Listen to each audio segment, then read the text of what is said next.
Setelah gelombang Perang Riddah mereda dan seluruh Jazirah Arab kembali bersatu di bawah otoritas Khalifah Abu Bakar As-Shiddiq, perhatian pemerintahan Madinah beralih kepada dinamika geopolitik yang terjadi di luar semenanjung Arab.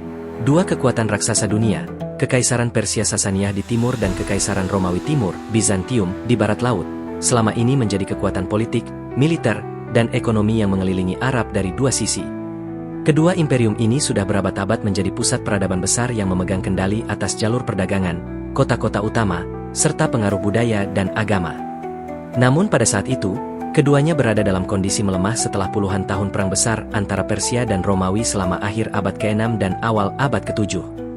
Perang panjang tersebut menguras ekonomi, merusak infrastruktur kekaisaran, melemahkan militer, dan menimbulkan ketidakstabilan politik yang serius pada keduanya.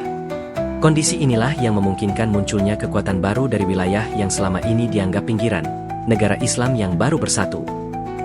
Khalid bin Walid, setelah menyelesaikan tugas yang sangat berat dalam Perang Riddah, menjadi figur paling siap, paling berpengalaman, serta paling berpotensi untuk memimpin ekspedisi keluar Jazirah Arab. Abu Bakar sudah melihat kapasitas strategisnya selama kemenangan-kemenangan krusial di Yamamah, Buzakhah, dan wilayah-wilayah lain. Setelah itu, muncullah rencana besar, mengirim pasukan untuk mulai menekan Persia dan Romawi, bukan sekadar sebagai ekspansi militer, tetapi juga sebagai upaya untuk memutus potensi ancaman mereka terhadap negara Islam yang baru berdiri. Sebab kedua kekaisaran itu memiliki sejarah berinteraksi dengan kabilah-kabilah Arab, terkadang sebagai penguasa, kadang sebagai patron, dan kadang sebagai musuh. Madinah tidak bisa menunggu ancaman itu datang. Ia harus bergerak lebih dahulu. Maka dimulailah babak besar dalam karir Khalid bin Walid yang menjadi tonggak emas sejarah militer Islam, penaklukan Persia dan Romawi. Babak ini tidak hanya merupakan seri peperangan, tetapi juga transformasi besar yang mengubah peta politik dunia abad ke-7. Sejarawan modern menganggap ekspedisi ini sebagai salah satu operasi militer paling cepat dalam sejarah. Dan di dalam narasi besar itu, nama Khalid bin Walid menempati posisi yang tidak dapat tertandingi. Khalid bin Walid memimpin pasukan Muslim menuju wilayah-wilayah perbatasan yang pada waktu itu berada di bawah kekuasaan Sasaniyah. Persia memiliki struktur militer yang jauh lebih maju, dengan pasukan berkuda berat, senjata baja, formasi infanteri disiplin, dan strategi berbasis hierarki kekaisaran.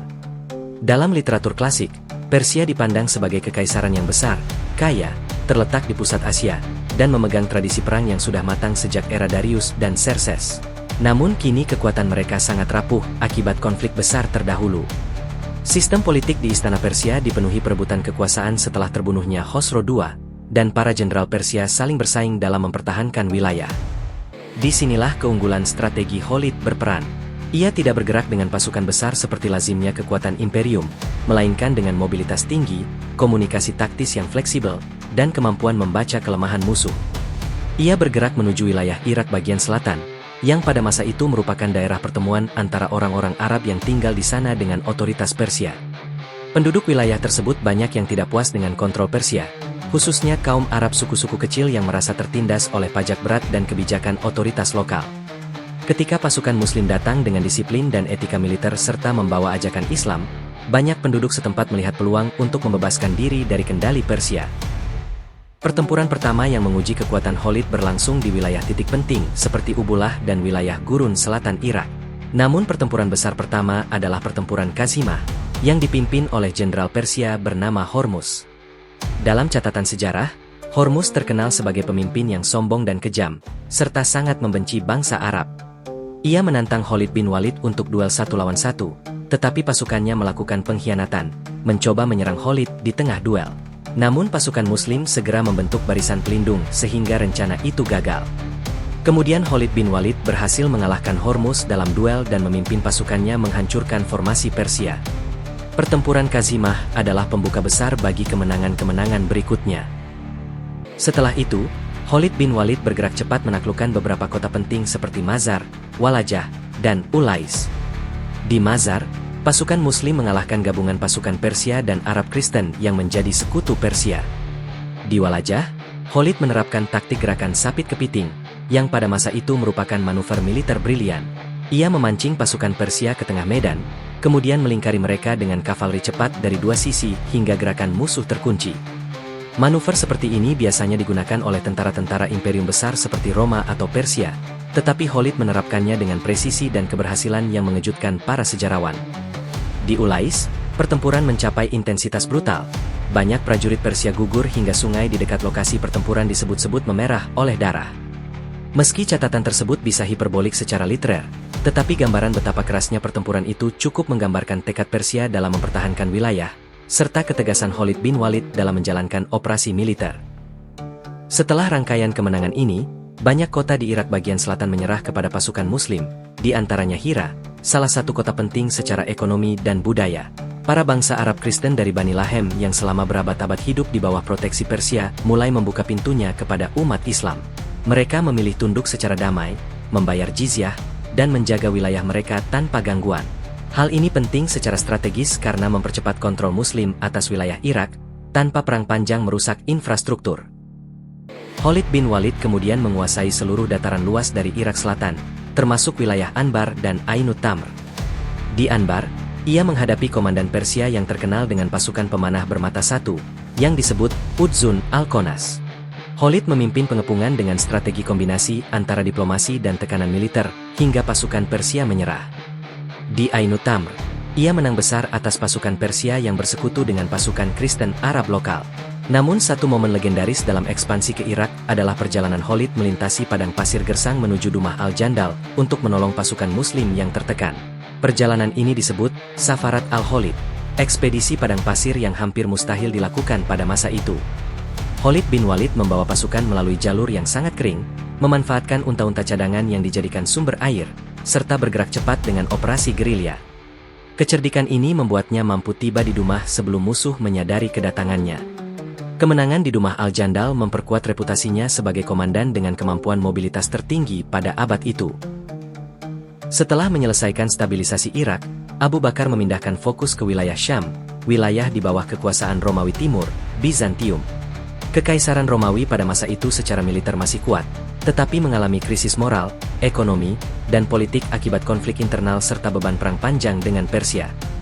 Banyak wilayah Romawi di Syam dihuni komunitas Arab Kristen yang merasa tidak sepenuhnya loyal kepada Bizantium, terutama karena perbedaan mazhab gereja. Mereka melihat pemerintahan Romawi terlalu keras dalam memaksakan doktrin gereja ortodoks. Ketika pasukan Muslim datang dengan tawaran keamanan, toleransi beragama, dan struktur pajak yang lebih ringan, banyak kota Syam mempertimbangkan untuk berpihak kepada umat Islam. Namun Abu Bakar memahami bahwa pasukan Muslim di Syam membutuhkan seorang komandan sentral yang memiliki kualitas strategis tinggi. Maka ia memerintahkan Khalid bin Walid untuk bergerak dari Irak menuju Syam. Perjalanan ini menjadi salah satu ekspedisi paling monumental dalam sejarah militer dunia. Khalid memilih jalur gurun yang hampir tidak mungkin dilalui pasukan besar. Rute itu adalah padang pasir yang sangat panas, tidak memiliki mata air, dan sering dianggap sebagai jalur maut. Namun Khalid dengan perhitungan logistik yang sangat matang membawa pasukan melalui jalur itu, menempuh ratusan kilometer dalam keheningan total. Operasi lintas gurun ini tidak memiliki preseden dalam sejarah Arab.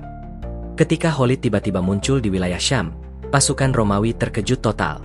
Mereka tidak memperkirakan pasukan Muslim akan pindah dari Irak ke Romawi dalam waktu singkat. Setelah tiba di Syam, Khalid mengambil alih komando seluruh pasukan. Ia menggabungkan beberapa korps Muslim yang sebelumnya tersebar. Kemudian dimulailah pertempuran-pertempuran strategis melawan kekuatan Romawi. Pertempuran pertama yang signifikan adalah pertempuran di Ajnadain.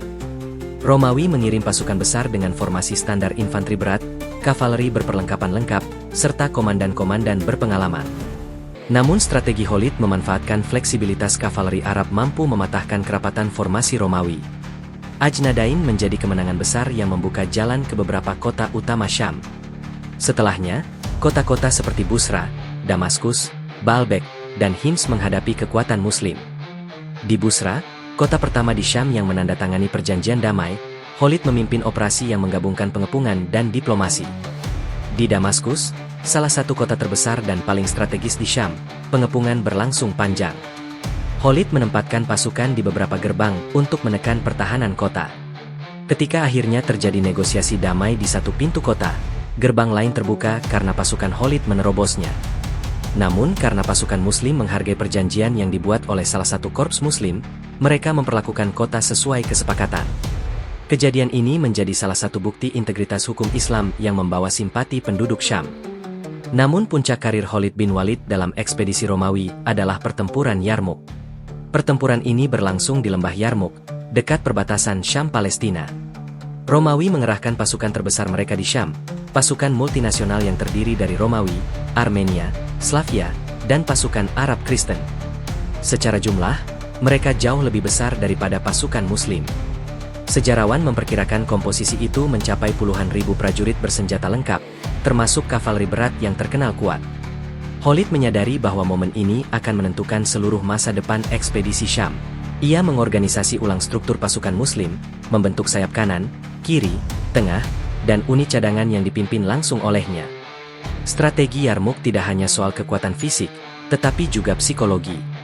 Khalid menempatkan pasukan wanita Muslim di belakang barisan dengan perisai untuk mendorong pasukan agar tidak mundur. Dalam beberapa hari pertempuran, Romawi mencoba berbagai taktik termasuk memusatkan serangan pada satu titik, mengepung dari sisi, dan memanfaatkan medan berbukit. Namun Khalid selalu mampu mengantisipasi. Hari terakhir pertempuran menjadi penentu. Ia memimpin manuver besar dengan menggerakkan pasukan dari sayap kanan menuju sayap kiri secara cepat, membuat formasi Romawi terpecah. Kavaleri Romawi kehilangan momentum, dan ketika pasukan infanteri mereka terdesak ke tepi jurang dan sungai, banyak dari mereka jatuh atau tewas. Pertempuran Yarmuk menjadi salah satu kemenangan paling spektakuler dalam sejarah Islam. Kemenangan Yarmuk membuka seluruh wilayah Syam bagi umat Islam. Kota-kota besar seperti Yerusalem, Hims, dan Aleppo akhirnya menyerah atau ditaklukkan. Meskipun Khalid bin Walid kemudian diganti dari posisi panglima oleh Umar bin Khattab, bukan karena kegagalannya, tetapi karena kebijakan administratif Umar, prestasi Khalid dalam penaklukan Syam tidak pernah tergantikan. Umar tetap menempatkannya sebagai komandan lapangan karena keahliannya yang luar biasa. Dengan demikian, ekspedisi besar ke Persia dan Romawi menjadi puncak pencapaian Khalid sebagai seorang jenderal. Ia bukan hanya memenangkan pertempuran demi pertempuran, tetapi juga mengubah arah dunia. Dalam waktu kurang dari 2 dekade, dua kekuatan raksasa yang telah mendominasi dunia selama berabad-abad diguncang oleh strategi dan mobilitas seorang komandan dari gurun Arabia. Peran Khalid bin Walid dalam babak ini tidak hanya bersifat militer, tetapi juga strategis dan historis. Ia membuka jalan bagi penaklukan besar selanjutnya, mengubah peta peradaban, dan memastikan bahwa Islam memegang peran sentral dalam sejarah dunia setelah abad ke-7.